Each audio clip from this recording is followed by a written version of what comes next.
For videos today guys. So karon nata diri sa Tarsier Conservation sa Bohol sa may Bilar Bohol guys. So tara ubani ko niyo guys. Ipapakita ko sa inyo dito ang area para kung gaano kadami ang bisita ngayon dito sa Tarsier Conservation sa Bilar Bohol guys. So ayan, so nasa entrance po tayo, pakita ko sa inyo. So ayan guys, ang daming mga bisita, nagpicture dyan sa pangalan. So yan po ang parking lot dito. So ayan, Bohol Tarsier Conservation. So yan po ang mga guests dito, mga foreign people. So tayo sa loob ng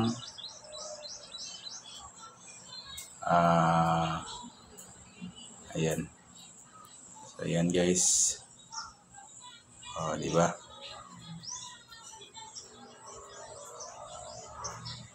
So ito 'yon ang area kung gaano karami, di ba? Nakita ninyo, ang dami yung bisita. So gayon,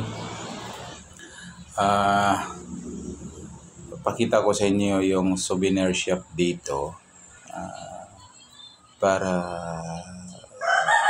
aware na din kayo dito kung pag nakapasyal kayo dito guys sa lugar na ito. So, itong tourist spot na kinagigiliwan sa mga tao sa buong mundo, na talagang pag nagka-travel sila dito sa Bohol, kasama talaga ito sa ilang pag suroy-suroy o suruyan o atuan o bisitahon ang Tarsier. So ayan po ang souvenir shop dito sa Tarsier Conservation sa Bilar Bohol guys. So yan, pag nakalabas kayo, galing kayo doon sa loob ng Tarsier site.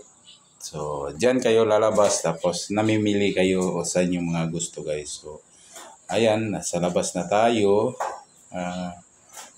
Tapos sa inyo, tapos proceed tayo ngayon sa Lubok Floating Restaurant para doon magtanghalian ang ating bisita o ating guest sa araw na ito. So yan, so nakita niyo ang maong area. So sana maging aware na kayo dito at di na kayo magtaka kung saan banda ito, hindi na kayo magtanong. So ngayon, diretso tayo sa Lubok.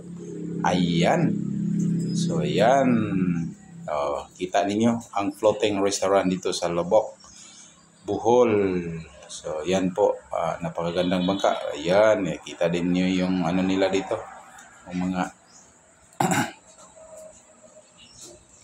so ayan. So di ba? Napakaganda.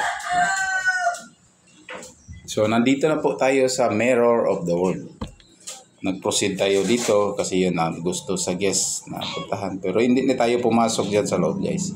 Yan lang po at maraming salamat.